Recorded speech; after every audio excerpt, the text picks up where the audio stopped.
guys, it's your girl T, and I want to shout out Fight Lover 187. They sent me a really interesting article about Abercrombie and Fitch. This is all over the news. A lot of people are really upset, and they are too. Basically, the CEO of Abercrombie and Fitch had put out an article a few years ago saying that he doesn't want, fat people in his clothing or ugly people in his clothing. He only wants it for the cool, hip people. And then he also made nasty comments stating that he'd rather burn his clothes than donate them to homeless people. So this man has a lot of issues. I'm going to go ahead and play you guys a news clip, and then I'll come back with the rest of my commentary. Good morning, Rush. I'm Carissa Lathan. Does Abercrombie and Fitch discriminate against larger women? Good Morning America explains why some think so.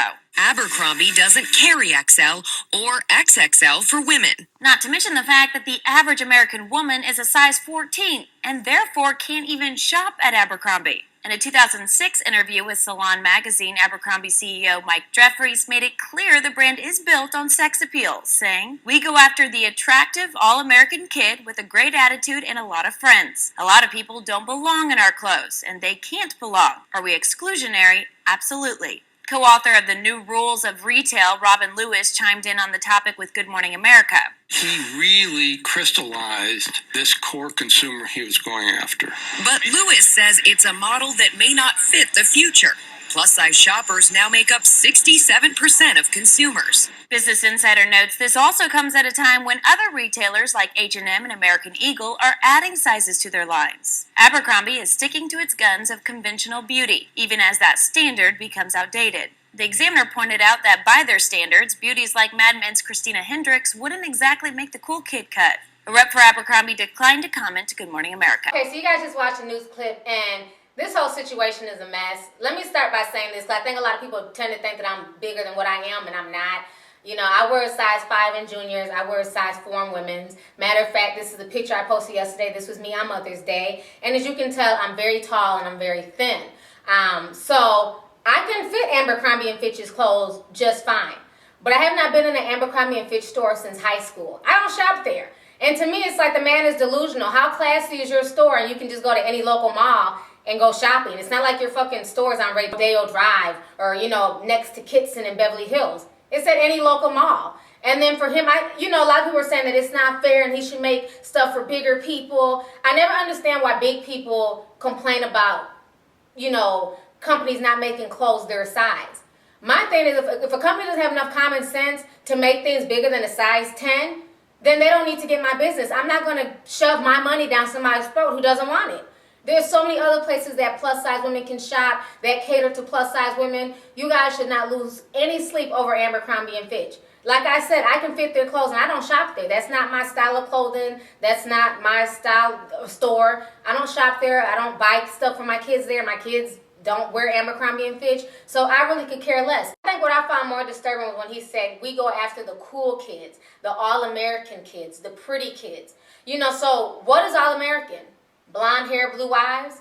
What makes you cool? What makes you pretty? Because you're 5'9", 110 pounds? I think he needs to reevaluate himself, because from his pictures, he ain't all that. He looks very basic to me.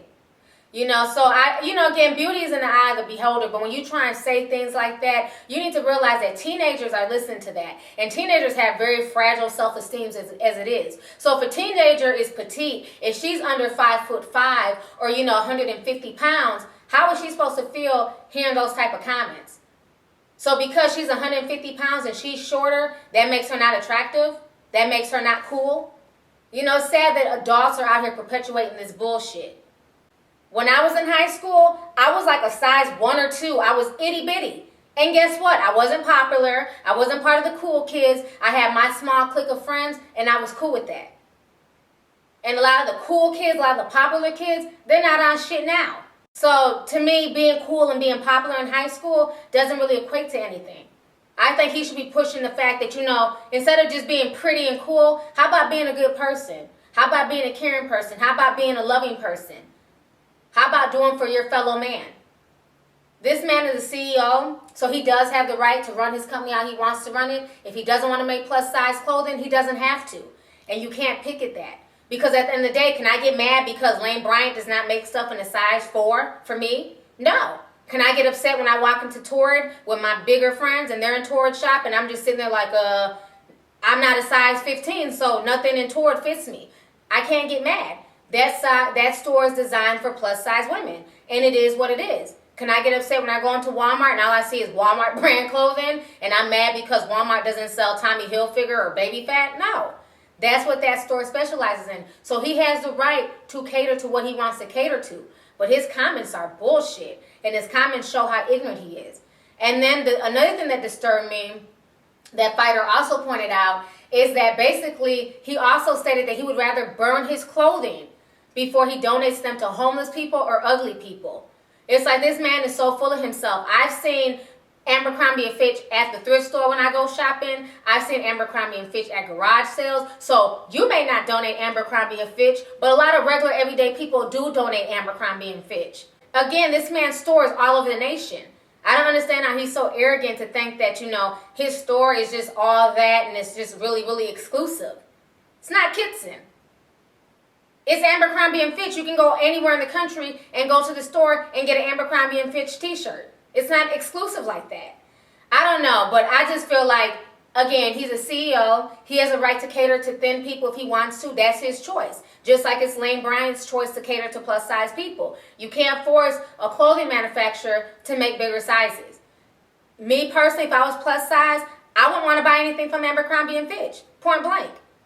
If somebody refuses to make something bigger than a size 6, I wouldn't shop there if I was plus size. Why force your money down somebody's throat who obviously doesn't want it? That's how I look at stuff. I wouldn't even get upset by that. His clothing is not all that to me any damn way. And this is coming from somebody who can fit his clothes. So anyways, go ahead and leave a comment. What do you guys think about the entire situation? Do you feel like Americans are just being way too sensitive and they can't get mad because he doesn't want to make plus size clothing? Or do you feel like, he should make plus size clothing because it's not fair? And then how do you feel about both his comments, about what he said about pretty people wearing his clothing and how he won't donate his clothes to homeless people? So let me know what you guys think about the entire situation. Deuces.